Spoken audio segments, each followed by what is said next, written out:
Bonjour, je remercie la Société tunisienne de gynécologie obstétrique de m'offrir cette occasion de parler d'un sujet passionnant en vérité que j'ai découvert au fur et à mesure, qui est celui de la greffe utérine. Notre exposé sera partagé en trois parties, des considérations générales sur l'éthique et la démarche éthique. Ensuite, on abordera le cœur du sujet, c'est-à-dire la greffe, que je diviserai en deux parties, les problèmes inhérents à la pratique médicale elle-même et les problèmes sociétaux. Donc, la première partie, c'est la partie concernant la démarche éthique.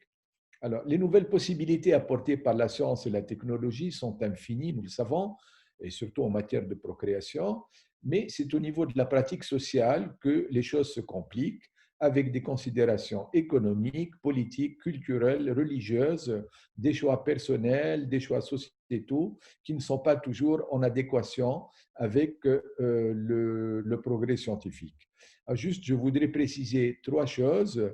La morale, c'est ce qui est fixé dans une société. Alors, il y a des morales communes, le vol, le meurtre, l'inceste, qui sont interdits à peu près par toutes les morales connues et reconnues. Et puis, il y a des spécificités culturelles, morales.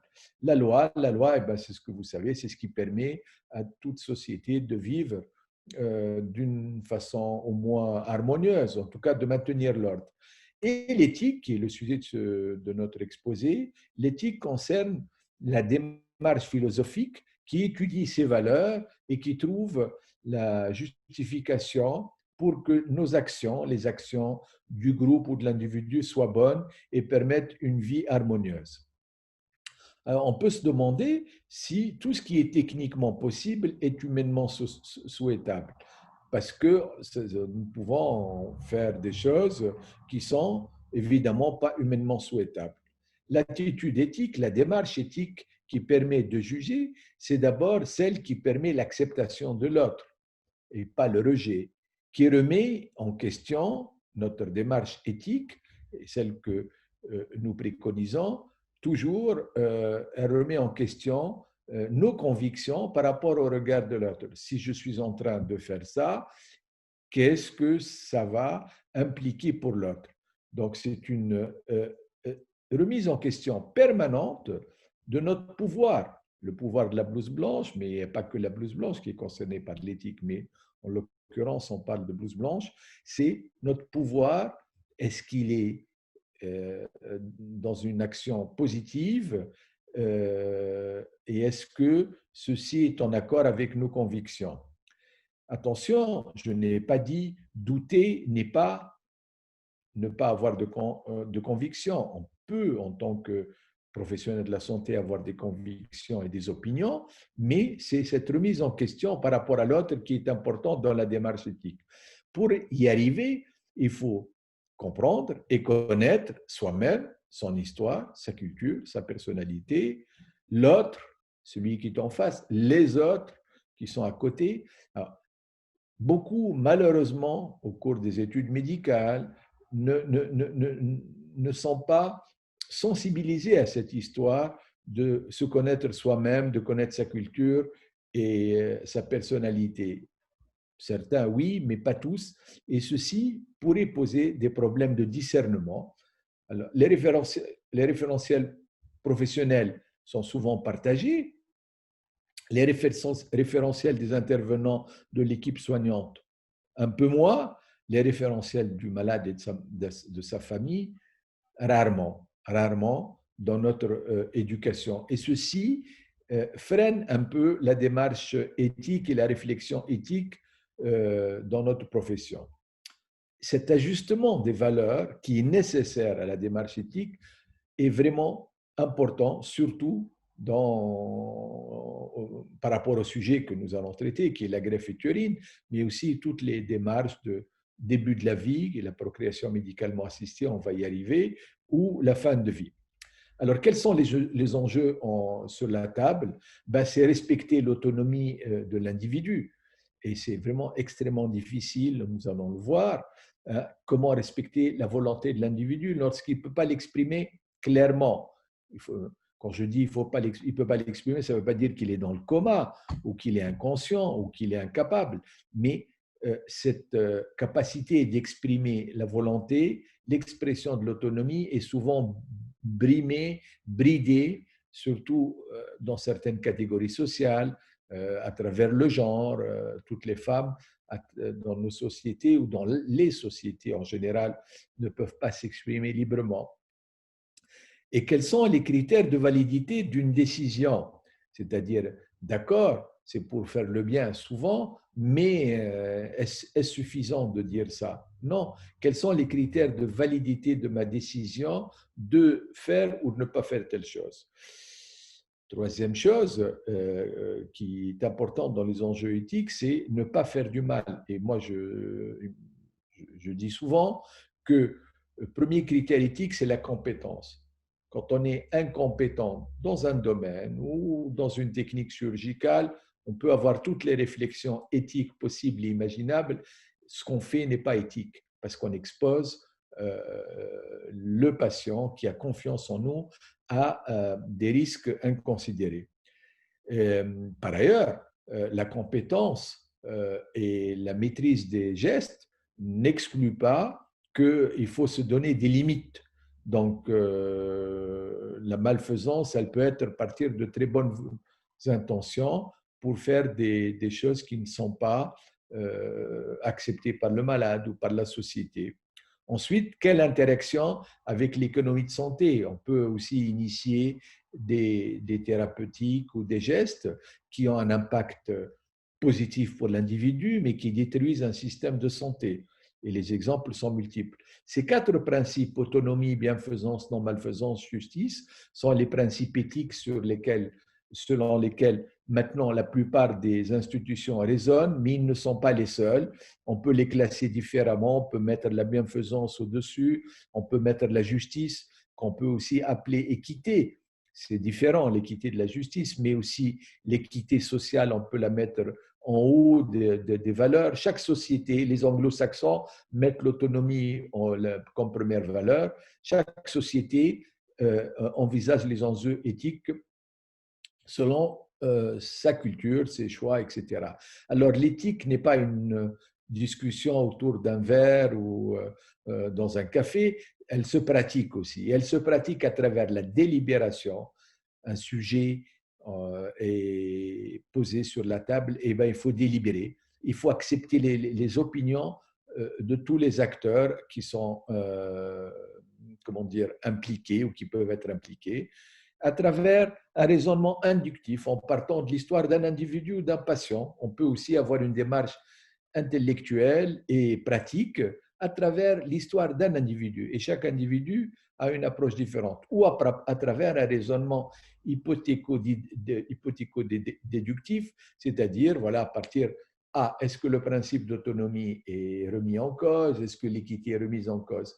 Les deux démarches sont importantes. L'important, c'est d'avoir cette intention de commencer le débat et de délibérer pour chaque cas. Alors, souvent, le risque pour nous médecins, c'est qu'on se cache derrière la capacité de discernement. Ah ben, je ne peux pas, je ne sais pas, c'est très difficile, c'est complexe, ou on ne veut pas le faire. Voilà, moi je sais très bien opérer, ce n'est pas mon problème. Je fais telle greffe, je fais telle FIV, je fais telle chose, ce n'est pas mon problème. Non, ce n'est pas acceptable, il faut commencer. On peut aussi se cacher derrière la détresse de la femme ou de la famille qui est très demandeuse et on se dit, voilà, bah, écoutez, moi, je n'ai pas pu résister, etc. Ce n'est pas vrai. Dans ce cas, souvent, on se cache derrière des explications scientifiques très justes parfois, mais qui cachent en fait notre désarroi.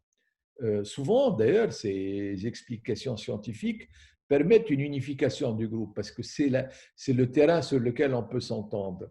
Les autres terrains où on peut être en opposition, on les oublie, on les cache. C'est la première partie donc, de mon exposé. Rapidement, hein, il n'est pas facile d'exposer tous les problèmes éthiques en quelques minutes ou toute la démarche éthique, comment, mais l'essentiel, je crois, je l'ai dit. Alors, la procréation médicalement assistée, c'est celle qui pose le plus de questionnements éthiques et elle est passionnante, que ce soit le don de gamètes, d'embryons, le don de mitochondries, les familles à trois parents, la procréation post-mortem, la maternité de substitution et la greffe d'utérus.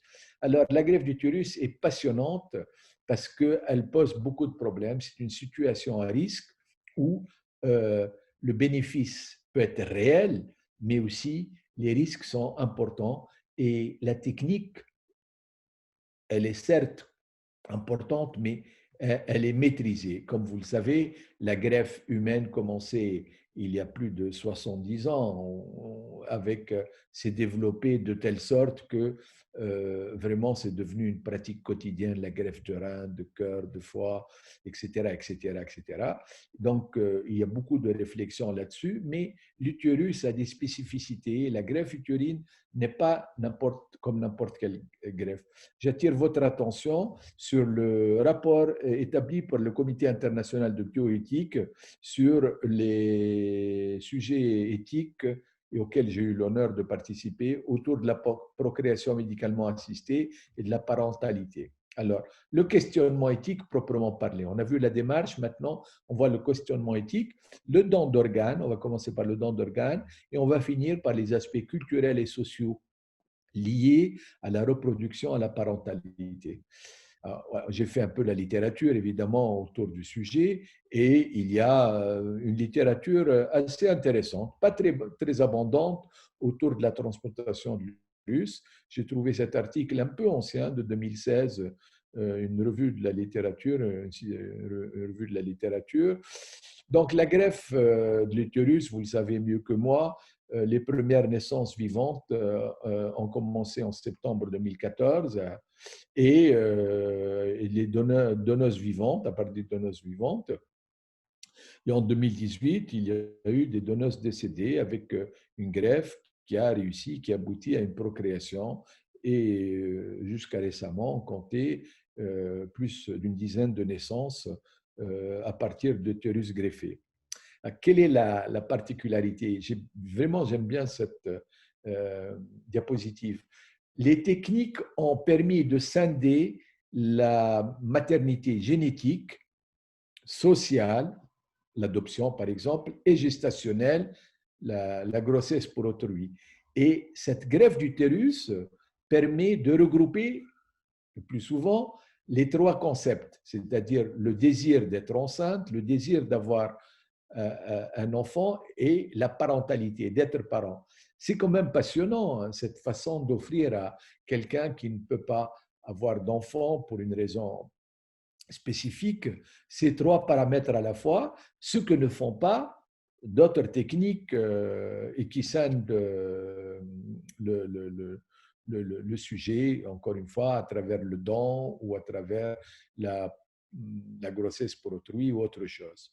Alors, question importante, donneur vivant ou donneur décédé. C'est là vraiment où vous allez être confronté, vous gynécologue, à ces problèmes-là. Donc il y a eu plusieurs articles, là aussi j'ai fait une revue de la littérature et c'est un sujet de débat très important. Est-ce qu'il faut prendre les utérus chez les donneurs cadavériques, c'est-à-dire les personnes en mort encéphalique, ou est-ce qu'il faut faire le donneur vivant et prendre chez le donneur vivant? Donc, cette revue de la littérature m'a permis aussi, moi, d'apprendre des choses.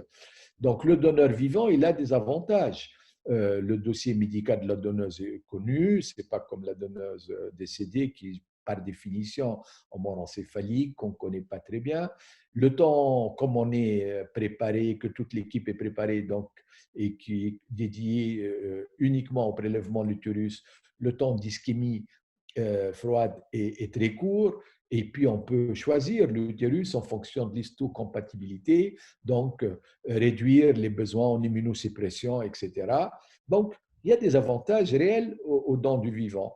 Par contre, le donneur décédé, on peut supposer qu'on peut avoir des utérus de femmes plus jeunes, qu'on préserve l'anonymat, qu'il n'y a pas, nous allons le voir, des pressions, etc.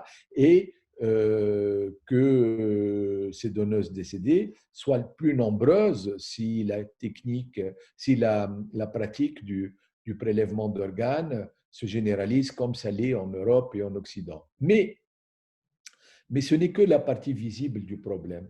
Ce n'est que la partie visible du problème.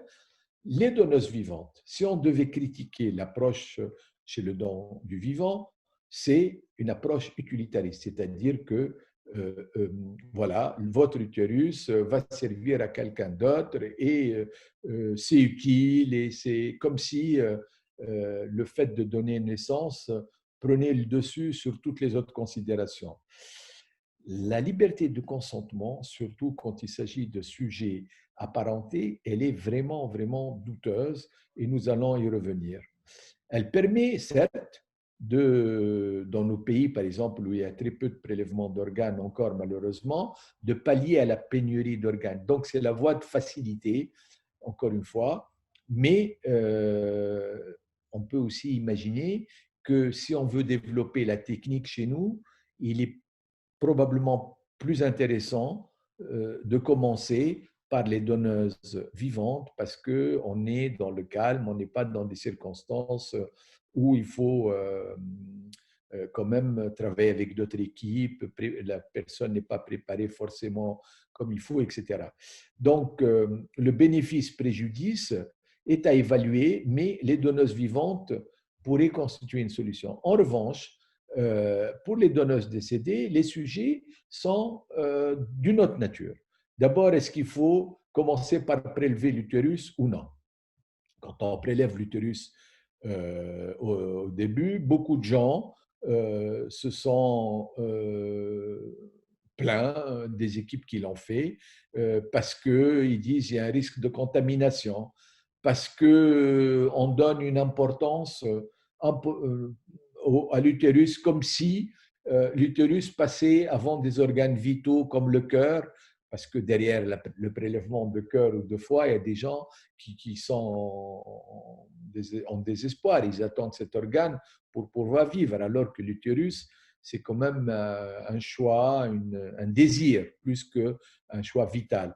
Donc, dans une société, cette image de la femme qui est là pour donner son organe, parce que l'enfant à naître est plus important que la personne handicapée qui a une insuffisance cardiaque terminale, etc. Euh, donc, prioriser la dissection utérine peut donner un sens différent aux dons d'organes. Et elle peut aussi faire penser que la femme, la valeur de la femme dans la société réside dans la procréation. Malheureusement, une idée assez répandue. En revanche, prélever l'utérus en dernier après le cœur, le foie, le pancréas, etc., va prolonger le temps d'ischémie, il va exposer l'utérus à une période d'ischémie, quoique les études montrent que l'utérus reprend bien et que ce n'est pas un problème. Donc, donneuse décédée, ce n'est pas aussi évident quand vous êtes, vous, gynécologue, d'entre l'équipe de chirurgiens qui prélève le cœur, le chirurgien qui prélève le foie, l'autre qui prélève les intestins et le pancréas, etc., il nécessite une coordination. Alors, la transplantation utérine pose des problèmes d'autres natures aussi. C'est une transplantation, donc on a vu le don, c'est l'immunosuppression, l'accès aux médicaments, c'est l'éventualité d'une grossesse éventuellement, et ben c'est même la finalité. Et après, l'explantation, parce qu'on ne va pas laisser la personne, une fois qu'elle a donné un enfant et que la grossesse a réussi, on va lui enlever l'utérus pour arrêter les immunosuppresseurs. Donc, les deux types de dents d'utérus posent ce problème-là et ce cheminement, mais ils les posent de façon radicalement différente. On a vu le problème de consentement. Le consentement chez la donneuse décédée, c'est un consentement qui concerne la mort encéphalique. Mais le consentement chez le donneur vivant, c'est un problème énorme. Et malgré toute cette ambiance, j'allais dire bisounours, la maman ou la sœur qui donne à sa sœur, ce n'est pas évident parce qu'il y a comment dire, il y a le non-dit sur le droit sur l'utérus, sur l'enfant. Nous, médecins, nous savons quel est le rôle de l'utérus, mais dans la société, ce n'est pas perçu forcément. Il y a la gestion des contacts entre les familles, quand une sœur donne à une autre, ou je ne sais quelle parente, une cousine, qui a des enfants, c'est une intrusion, c'est la mise au sein d'une famille. Et ce n'est pas du tout la même chose que donner un rein ou une partie du foie ou un lobe du poumon. Et il y a le suivi et l'évaluation de l'impact du prélèvement de l'utérus chez la donneuse, avec quand même une proportion de complications qui peuvent survenir, quelle que soit la nature de l'acte, je veux dire la technicité que nous avons. Il n'est pas exclu d'avoir qui va prendre en charge, quel est l'impact sur la relation familiale, etc. Pour cela, moi, je propose un mot-clé sur lequel j'insiste énormément, c'est le don et la transplantation, c'est deux domaines totalement différents. Il faut les scinder, il faut deux équipes différentes qui fonctionnent avec deux logiques distinctes, même si elles ont le même objectif. Même si ça ne veut pas dire qu'elles vont s'opposer, mais c'est deux logiques différentes. La logique de celle qui s'occupe du don, c'est de protéger le donneur des pressions, de vérifier que le consentement est réellement éclairé, c'est-à-dire que la personne est au courant de tous les tenants et les aboutissants, que vérifier que le processus d'attribution, ça concerne surtout le donneur décédé, soit équitable, vérifier la confidentialité et évaluer l'impact social et psychologique sur la donneuse quand elle est vivante, parce que c'est quand même, encore une fois, un geste hautement symbolique au-delà de la technique chirurgicale. Donc, deux équipes différentes, deux équipes composées de deux profils différents, et de préférence, le profil des personnes qui s'occupent de dents ne doit pas être celui de la gynécologie obstétrique, contrairement à celui de la transplantation qui est du domaine du gynécologue. Deux équipes différentes et deux démarches différentes. Les deux équipes doivent clarifier les droits de chacune des deux parties. Le consentement doit être clairement donné. L'organe devient celui de la destinataire, qui abandonne tout droit légal sur l'utérus et sur l'enfant. Il faut vraiment expliquer qu'elle n'a aucun droit, elle n'aura aucun droit sur les droits parentaux, sur l'enfant à naître. Et vraiment chercher à casser l'image que pourraient avoir les donneurs, la famille du donneur, sur la fonction de l'organe, etc., etc. Encore une fois, nous avons parlé des risques liés à la transplantation, à l'immunosuppression. On doit l'expliquer à la receveuse, on doit lui expliquer qu'elle va avoir des immunosuppresseurs, que c'est une aventure qui est, pour tous les organes d'ailleurs, qui n'est pas dénuée de risques. Les risques obstétricaux, il y a des prééclampsies, de lésions de l'urètre, urétérale, je veux dire, etc., etc. Nous avons appris de la gestion pour autrui, du don de gamètes, ces conflits, de la grossesse pour autrui, ces conflits, ces tensions qui sont entre les groupes ou les familles ou les deux femmes avec des procès, etc., etc. Donc, avocat indépendant, l'équipe qui s'occupe du don, ça doit se considérer comme les avocats indépendants de la donneuse potentielle.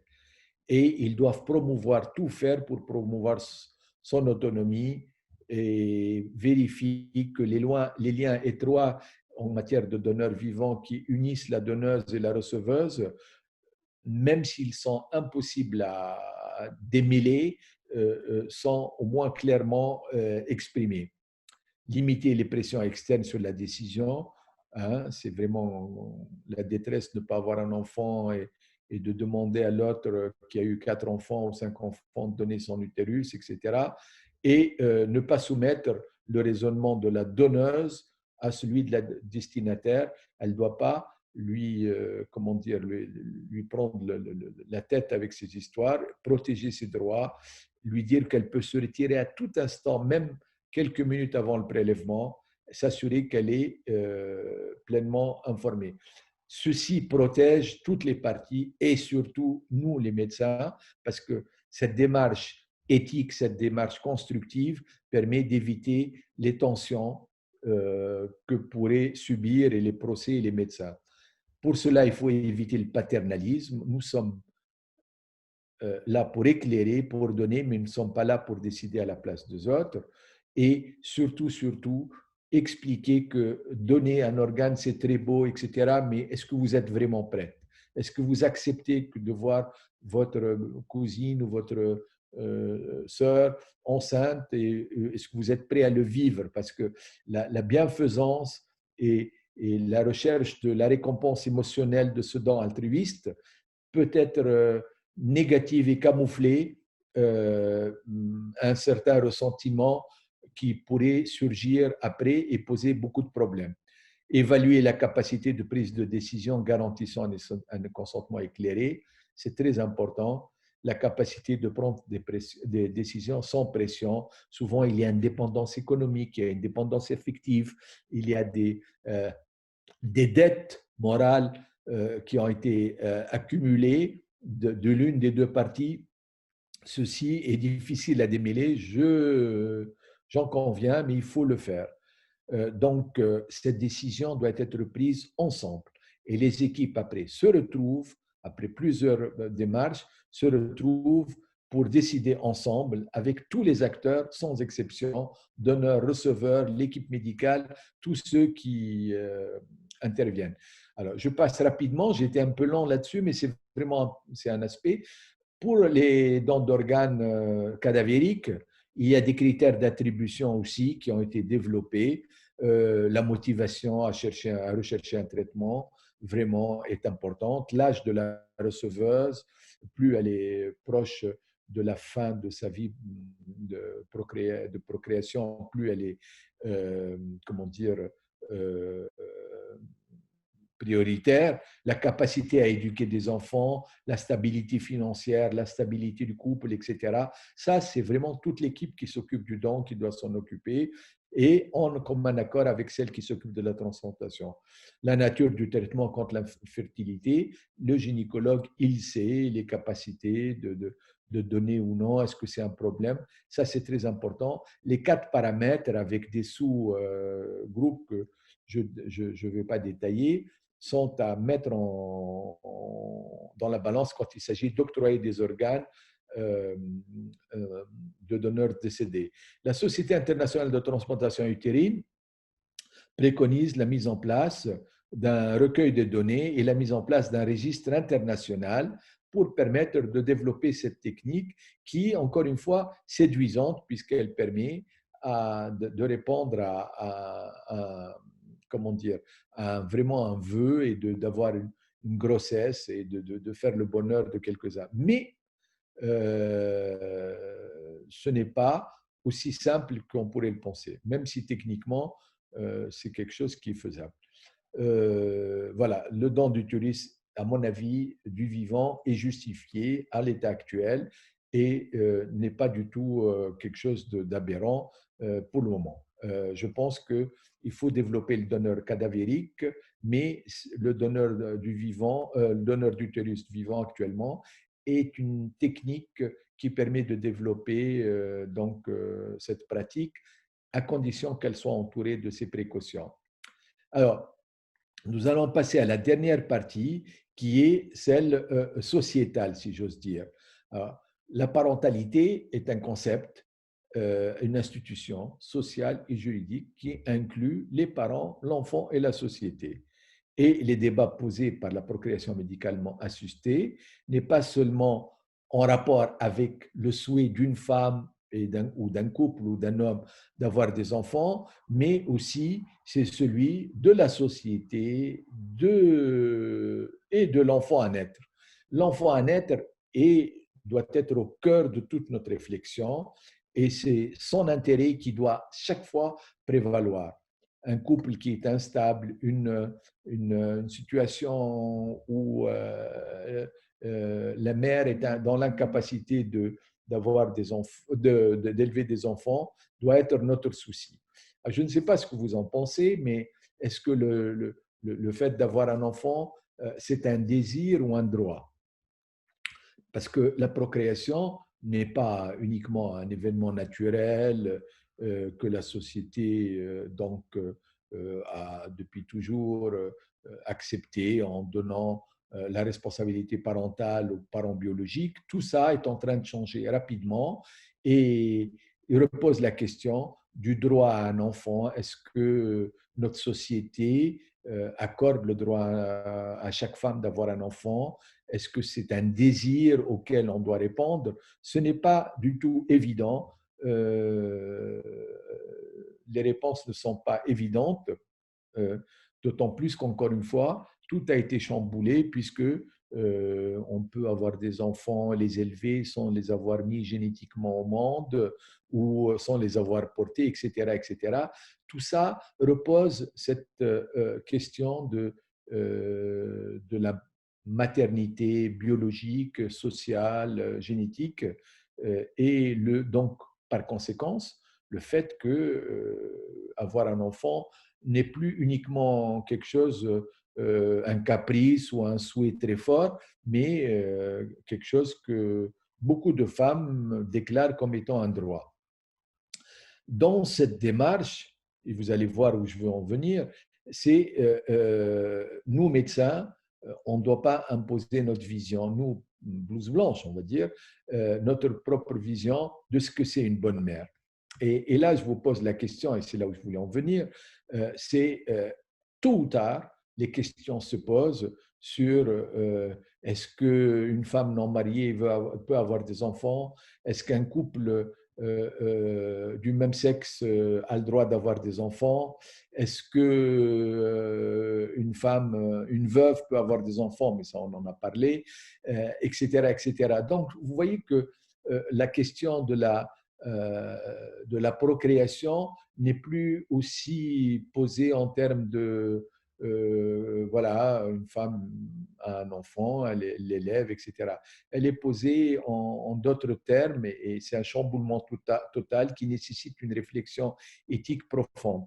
Je voudrais finir sur le fait que beaucoup de gens disent oui, un couple du même sexe ne peut pas avoir d'enfant ou comment dire, euh, des gens qui ne sont pas mariés peuvent pas avoir. Écoutez, à quelques kilomètres de nous, un enfant sur deux né hors du mariage et nos sociétés vont évoluer, qu'on le veuille ou non, vers ces modes de vie et les jeunes d'aujourd'hui qui ont 15-20 ans, ou peut-être même encore peut-être quelques années, seront confrontés et voudront exprimer des choix. On ne peut pas le nier, on ne peut pas dire que nous ne pouvons pas. Donc, on ne peut pas raisonner dans un monde clos en disant nous serons pas, ça ne nous concerne pas. Il faut simplement réfléchir, tenir compte des circonstances, des conséquences, repérer les valeurs des uns et des autres pour que la science soit au service du bonheur et au service des institutions sociétales. On ne doit pas chambarder la société par nos pratiques. On ne doit pas chambarder la vie du couple et la cellule familiale. Mais on ne doit pas non plus ignorer les réalités. Voilà la démarche éthique, la responsabilité de l'État. À partir du moment où on admet, mais personne ne l'admet, mais si on admet que le fait d'avoir un enfant est plus qu'un désir, on va dire, l'État doit protéger les personnes vulnérables, protéger les personnes qui ne peuvent pas avoir d'enfants et qui sont soumises à des pressions, qui sont soumises à parfois des gens qui ne sont pas tout à fait honnêtes et qui leur promettent monts et merveilles. L'État doit garantir l'intérêt supérieur de l'enfant dans cette manière de résoudre les problèmes et surtout, garantir l'accès dans de bonnes conditions aux thérapeutiques. Je veux dire par là, si on fait semblant d'ignorer les problèmes, les gens trouveront, ils iront se faire greffer en Géorgie ou ailleurs, et ça sera encore pire parce qu'ils reviendront avec des organes peut-être de mauvaise qualité, reviendront peut-être avec des complications, et c'est arrivé dans les autres organes. Donc, la négation du problème par l'État peut être plus nocif que le fait de l'aborder. En conclusion, le réel danger n'est pas de prendre la vraie mesure du problème et de ne pas prendre la vraie mesure du problème, de camoufler les problèmes éthiques et de dire oh, non, non, c'est trop conflictuel, on ne va pas en parler. Non, non, ce n'est pas vrai. Les problèmes sont là et il faut les aborder. L'importance des capacités de repérage, de reconnaissance des problèmes. Vous qui voyez des femmes qui désirent des enfants tous les jours et qui vous voyez tous les jours des femmes qui désirent des enfants et qui êtes confrontés à ce sujet, cela ne s'improvise pas, ne s'invente pas, ça s'apprend. La démarche éthique a des repères, a des méthodologies et il faut vraiment l'instaurer. Aucune détresse ne peut justifier la négation de la démarche éthique. Chaque maillon assume ses responsabilités. La collaboration entre les maillons est très importante et chaque cas est un cas particulier. La communication entre les équipes de blouse blanche, de psychologues, de sociologues, de juristes est fondamentale et créer une chaîne de confiance pour permettre le développement de cette technique à laquelle moi je crois si elle est entourée de ces garanties. Voilà, le temps des débats n'est jamais clos. Il faut toujours continuer à se poser des questions, à analyser. Et voilà, je vous remercie pour votre attention.